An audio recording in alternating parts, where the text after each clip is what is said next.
Hello and welcome to another episode of In the Wheels. Today we are joined by Leani van der Berg. She is an incredible junior rider from Australia, just a huge talent if I'm honest. We interviewed a fellow Kirkland and Australian rider, Anna Julia, so it was great to get a chance to chat now with Leani and just hear a different perspective of the Australia junior scene. She's also now an elite and an elite team pursuits champion, so she's clearly a very strong rider, and I just can't wait to see where her career takes her. At time of recording, so if you're watching this literally the day it's released, she is about to make her re-debut, coming back from an injury layoff, so that's hugely exciting, and yeah, I just can't wait to see how she does.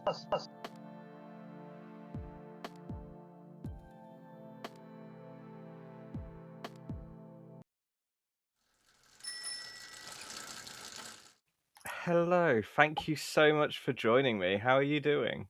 I'm great, thank you. How are you? Yeah. As we discussed, lots of podcasts do this where they're like, "Oh, as we discussed off pod," but like genuinely, as we discussed, there's a lot of stress going on, but it's all good. So yeah, I'm just pleased to be able to chat to you and get to learn more about your story. So Yeah. yeah, like how I always start with this, and I always say that I always start with this.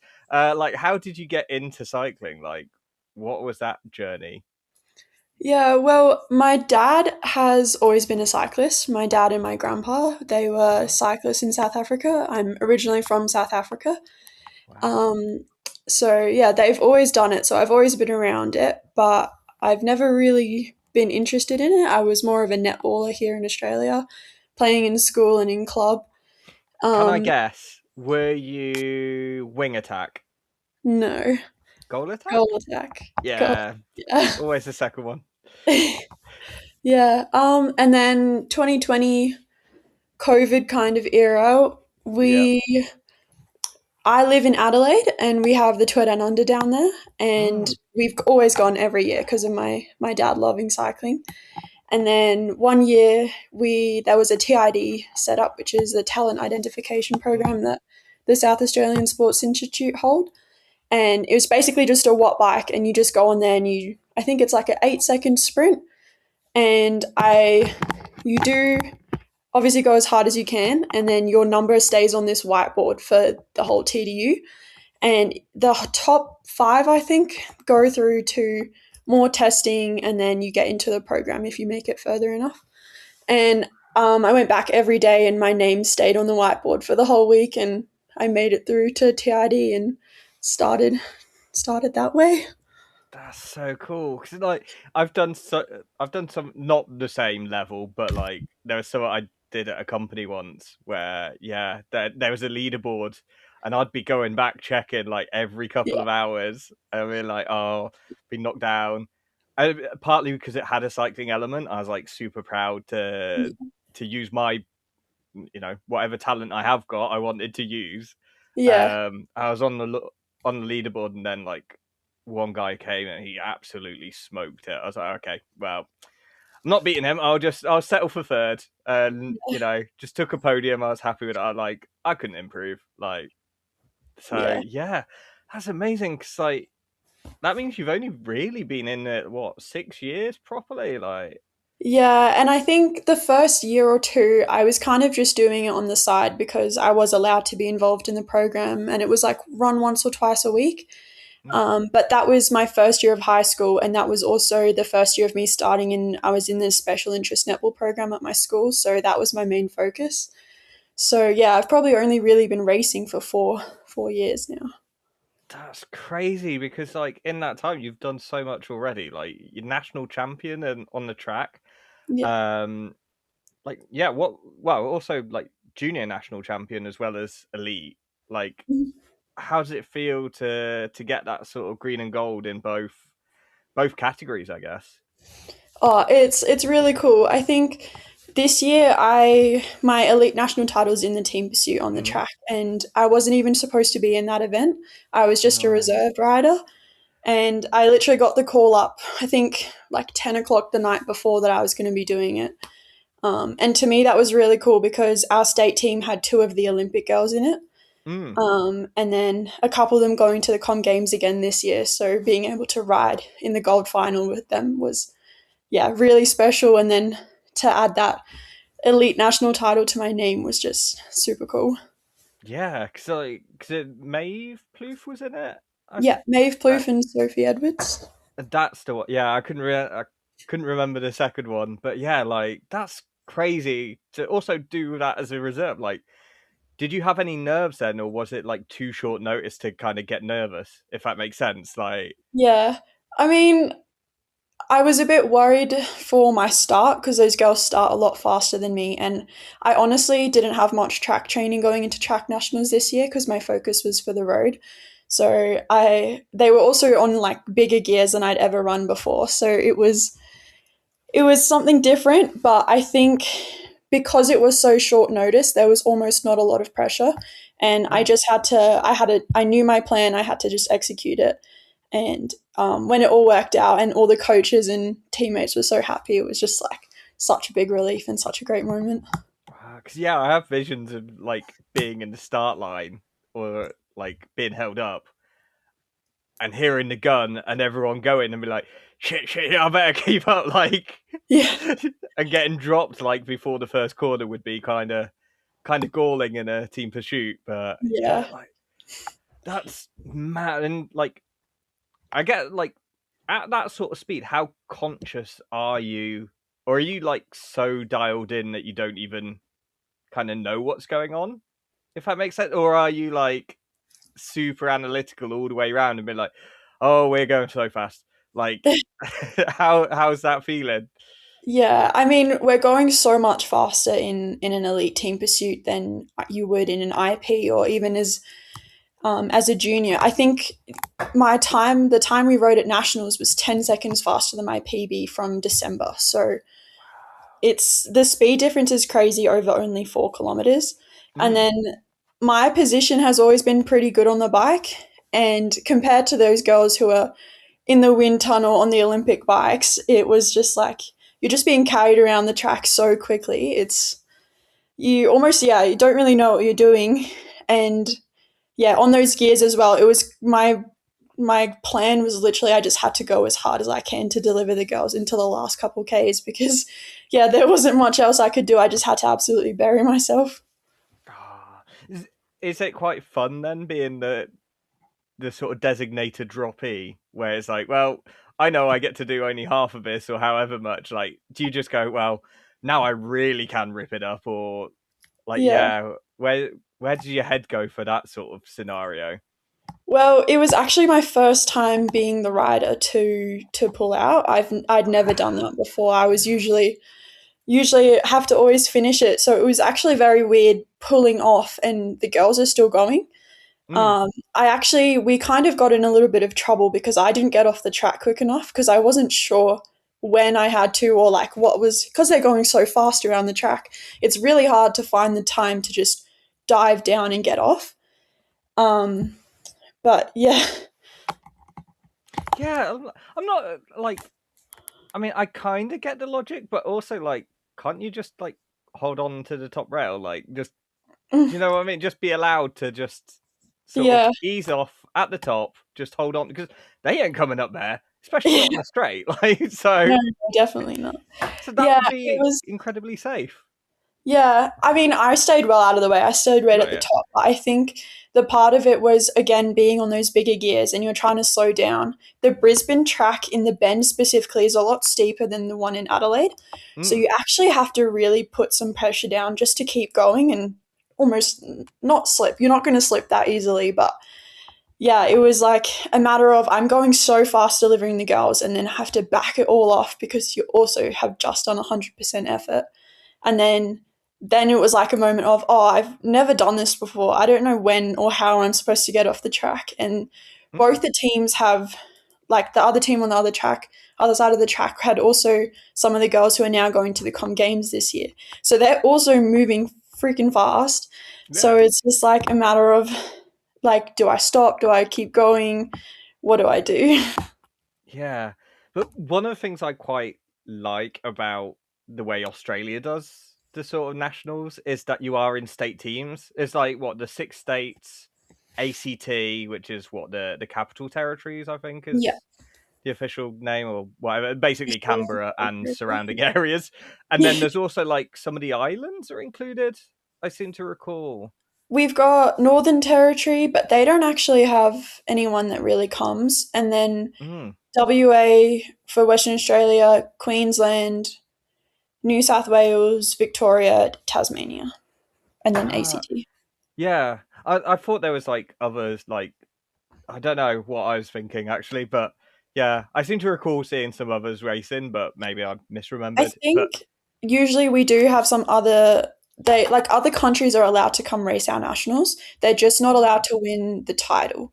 yeah, And I think they changed it this year as well a little bit that the state team you have to be in a state team to win the title as well. mm, So when we raced our team pursuit, we my team actually lost by I think less than a second to the composite team, but the composite team was made up of riders from like Victoria, New South mm. Wales.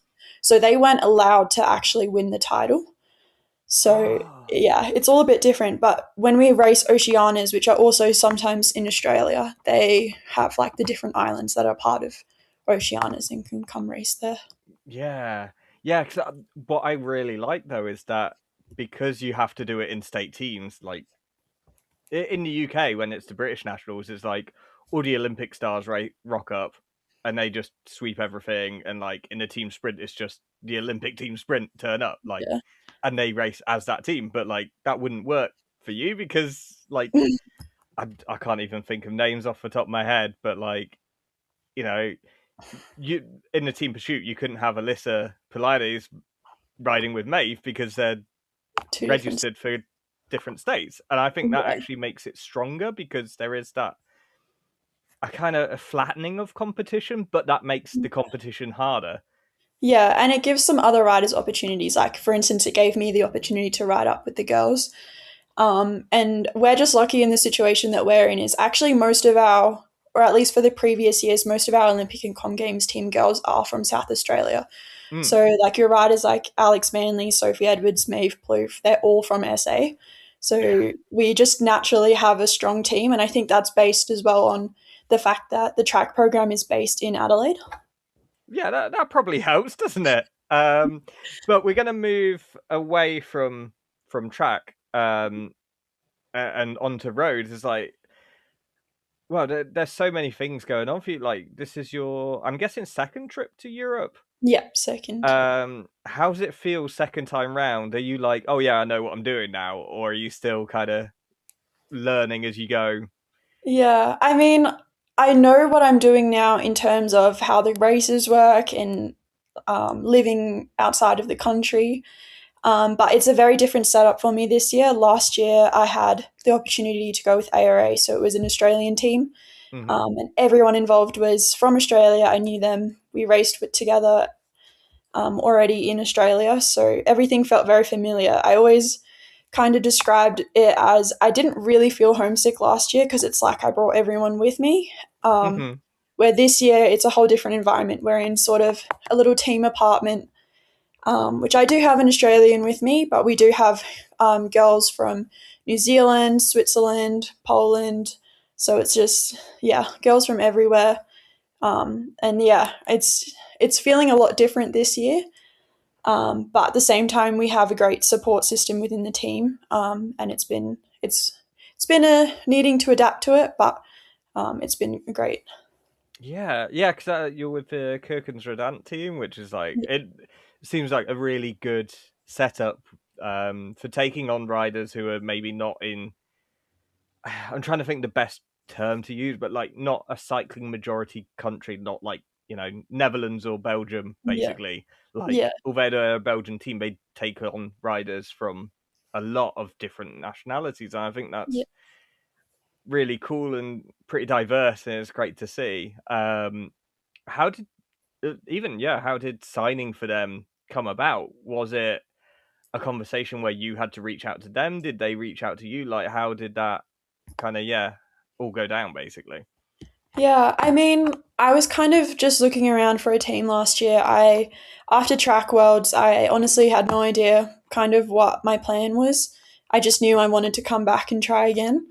Hmm. And I think my manager, David, he was really helpful in reaching out to teams and trying to get information. So I'm not actually sure if it was him who reached out first or if it was Andy, the team manager at Cookins. But yeah, we set up and we literally just spoke on email, and it just kind of worked Wow. instantly, and we just decided to go with it.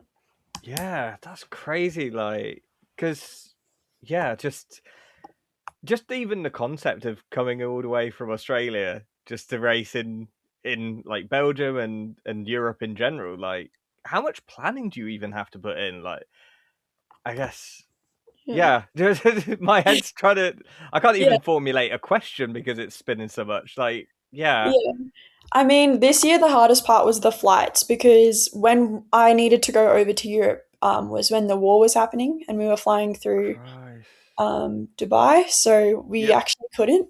So my flight was actually cancelled, and I had to change it and rebook flights, and it was actually quite a mission. Mm. But this year, for that was actually the biggest part because I knew I had team accommodation here that was already sorted. Andy, the team manager, was picking me up from the airport, and I already had a list of all my races. And from last year, I knew how all the Belgian races work and how you enter for all the local commises and stuff. So honestly, it was just a matter of making sure I got here on time, my bike was in good condition, I was in good condition, and then kind of just going from there. Yeah, and you talk about the commissars. Like, I want to rewind 1 year and talk about your first year in Europe. Because you had the race in Kornbecker, which I spoke to Anna about and Yeah. heard her side of the story, and I'm curious, like, how was it for you? And I guess going on that two up and having such a long breakaway, because it was a significant amount of kilometers. I can't remember exactly how many. Yeah. You probably know better than I do. It's Yeah. it. I want to say 50 or so is about. Yeah. It's a I long think old track. Yeah, I think so because I think last year our races went much longer than 80K, and I don't know if we were brave enough to go that early, but I think it was something around 50K because I remember afterwards Anna and I were looking at our power data and we both broke like our 60-minute and our 90-minute power records and everything. So it was a pretty long day. Yeah. Like, how was that race for you? Um, it was really good, honestly. The whole season leading up to that point, like it was my first time in Europe. I honestly had no idea what I was getting myself into, and right from the gun, all the girls were performing, and I slowly started moving up closer and closer and closer to getting onto that podium, and yeah, seeing all the other girls like succeeding, and then just being super motivated that day. I think I honestly don't know what it was, but we were all just kind of in the mood to make the racing hard. I think most of the races up till that point had been bunch sprints. So I think me and Anna went to each other in the bunch and we were like, okay, like we want to go together. And I think we had the team, we had the numbers to be able to kind of block it a little bit. And the course was really good in the sprint was really wide, and then you turn right into a narrow road. And we kind of just went for a preem and then just attacked together and just kept it going. And yeah, the team did well in holding it off. And then me and Anna just went full gas to the line after that. Yeah. And like, how did that go when you were getting close to the line and kind of negotiating about victory? Like, Mm. who started the conversation and how did that conversation go? Oh, it was Anna who brought it up. She asked. She didn't even ask. She just told me. She said, "I really want this one," or something Mm. like that. And I I didn't even hesitate. Honestly, I said you can have it. I mean, it's a tricky one because obviously you want the win for yourself. Mm. But at that time, we'd both worked so hard together in the break. We both worked so hard to get where we were, and I honestly don't know what was going through my head, but I just she deserved it, and we weren't going to fight each other for it. So I yeah, I just said to her, yeah, this one's yours, and she was instantly super grateful. Like she said, she'll pay it back. She'll work as hard as she can for me and everything. And it was just great to be able to go across the line. And it was a bit funny because the Belgians thought we were sprinting each other, but we were not. We kind of just rolled across the line. So don't know what sprint they saw, but Yeah, and see that's happened in like so many different strata of racing, like these sort of alliances. Even when it's two friends, like there's always some sort of negotiation goes on, and like we've seen, there's loads of jokes.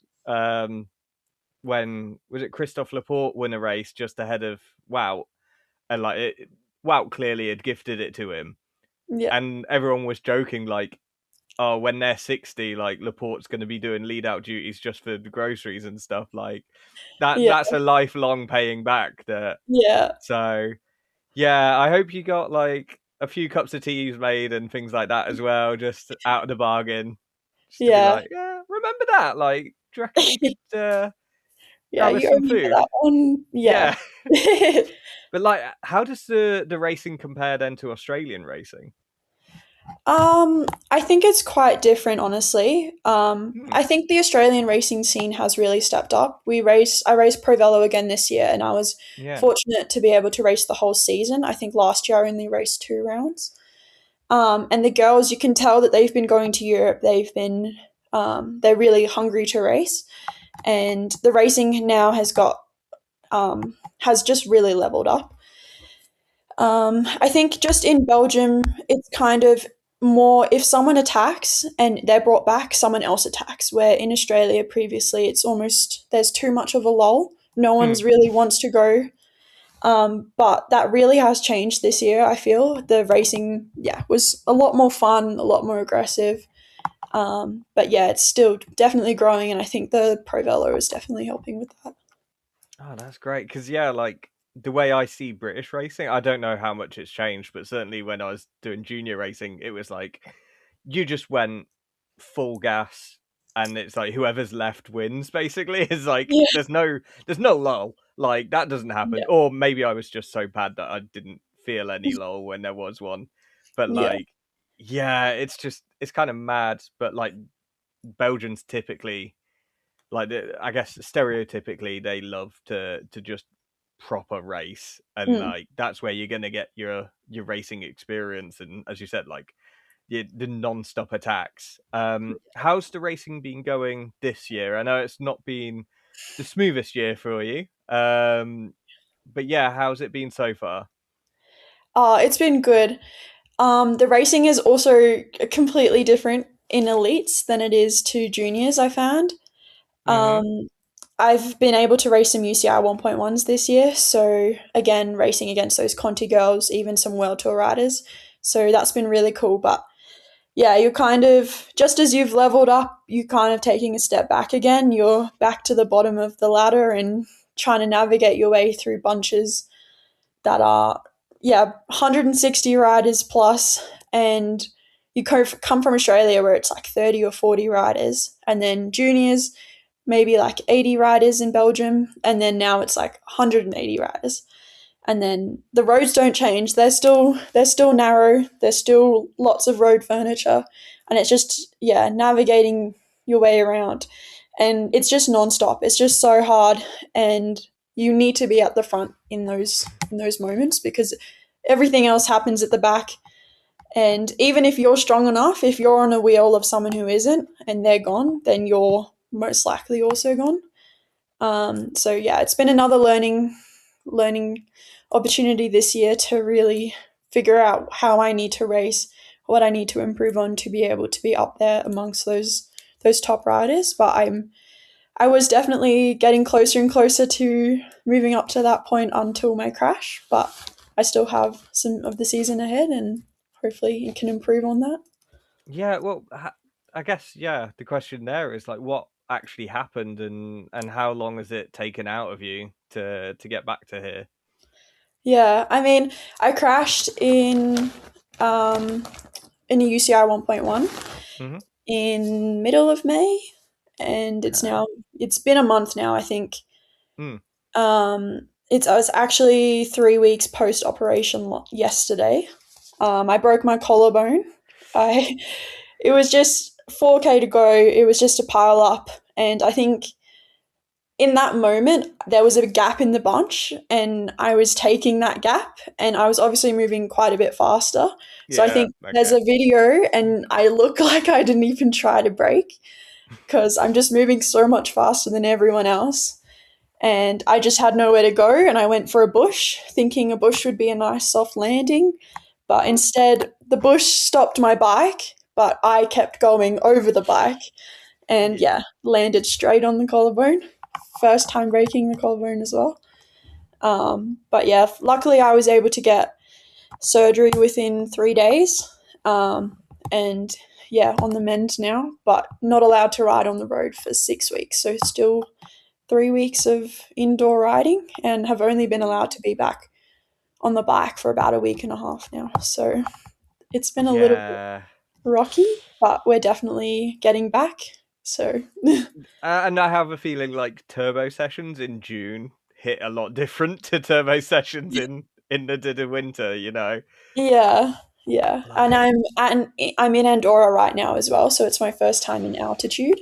So I haven't done too much efforts yet. I'm starting with them now, but I can only imagine that's going to play a bit of an impact on the turbo. But yeah, I mean, if there's anywhere it's going to play impact, like turbos are pretty safe. Like, yeah, it's the blessing and curse of a turbo is like you can get off at any time. So if you're like absolutely wasted, you can just stop. yeah, But you can stop at any time. So if you're like, I don't really fancy it today, you can just stop, and it's really hard not to. yeah. I think the hardest part of being here is it's also my first time here, so I'm not really able to see much more than just the town that I'm in. Mm, And obviously here there would be such amazing roads to ride on and views to see. So only seeing it from my balcony is a little bit sad, but yeah, super grateful to still be here and be able to actually train as quickly as I have been. mm. I was fortunate enough to not have any other injuries, no concussion. I didn't even have a cut or a graze, just the collarbone. Wow. So yeah, it was a bit of a. I didn't actually think I broke my collarbone when the mechanic came by and asked if I was okay. Like I said I was fine, and then he just looked at my collarbone and was like, "Nah, you're going in the ambulance." So I kind of knew at that point that something was wrong. Yeah. But yeah, Cyclists are such a different breed. It's like, yeah, I'm fine. Like, it's only a yeah, broken collarbone. What's the worst that could happen? yeah, Like, mad. But yeah, I guess knowing that you can go back to road riding, what, 3 weeks from now, like at time of recording, probably about now by the time this comes out. Like, what's the plans? Do you have a race schedule yet, or are the teams still waiting to go? Well, we've got the July, August, sort of September races. Let's see how she's doing before yeah. we like put a name down. Yeah, well, our team got a last minute invite to the Balwaz Ladies Tour. Wow. So that's a really big race on the calendar. So that was, I think, the first thing that went through my mind when I crashed was I need to be ready, or I need to try to be ready for this race. That starts Mm, the 15th of July. okay. And yeah, it's about a week after I'm allowed back on the road. So I mean, I don't know what the team are thinking, but I mean, my goal, my training is set up now to be able to race that tour. And I'm going to try everything that I can to be able to, because that's not really an opportunity you get very often. So Yeah. I'm, yeah, training up for that. But my first race back is going to be a Kermesse on the 8th of July. So that's the goal. And then, yeah, go from there. Hopefully, all goes well and can go ahead with the Balwaz Ladies Tour. But Yeah. yeah, Wow. 'Cause, yeah, there's so much that I've realised I've skipped over, so apologies for going backwards slightly. But like, in terms of what type of rider you are, because obviously you're doing these comesses in Belgium, it's not the hilliest country in the world. It's not. They ain't got no mountains over there. Like, mind you, Australia doesn't really have many mountains either. Like, do you yeah, know? Like, yeah, but yeah. like, how do you see yourself as a rider, like what type, if you had to put yourself into a box, Yeah. what sort of classification would you be? Yeah, I think I'm definitely more a classics rider. I mean, Okay. I haven't done much going uphill, but I think definitely with my physiology from track and just my numbers, I think classics, sprints, breakaways, those kind of things definitely suit me. I think I won a lot of sprints as a junior. My first national title on the road was from a bunch sprint, and then kind of just went from there. But yeah, from last year, I think that breakaway with Anna was my first ever breakaway. So from there, I've been trying to be able to grow that power profile and just be able to just go all in for as long as I can. I think I definitely would love the opportunity to be able to race some hillier races. I think maybe not mountains, but a bit lumpy might also play a little bit into my cards. But yeah, I just haven't been given that opportunity yet. And I think at the end of this season, we'll have a couple of UCI 1.1s that will be a little bit hillier in Belgium. Obviously, not hilly, but yeah, hopefully I can be ready to go then and show everyone what I can do there. Yeah, absolutely. Because actually, now you mentioned it, like that breakaway, given that was your first, were you ever tempted to like never do a breakaway again? Because it's like 100% success rate. Like anytime Yeah. you've been in a break, it has made it to the finish. Like I wouldn't want to jeopardize that. No. It's a bit harder. I mean, last year, I mean, Anna was in the national champs jersey, so she was a pretty marked rider. But I think this year, stepping up to elites, like no one really knows who I am. They actually just Mm, think I'm a Belgian rider, and my last name's Dutch, so yeah. people just naturally assume that I'm from Belgium. And I think in the UCIs they're so hard, so it's hard to be able to actually get away in the first place. But I think if you're just in the right place at the right time and you can make it work, being on a team like Kukensredon, it's the perfect opportunity to be able to sneak away into a break like something like that because the teams don't expect you, they don't really know who you are. Hmm. And I think that's something I've been working towards is being able to get into a situation like that. It just unfortunately hasn't happened yet, but we're trying. Well, I mean, you've still got the rest of the season. Like, Yeah. yeah, I look forward to seeing how that goes. Final question. Well, penultimate question that I ask because the final question is always about social media plugs.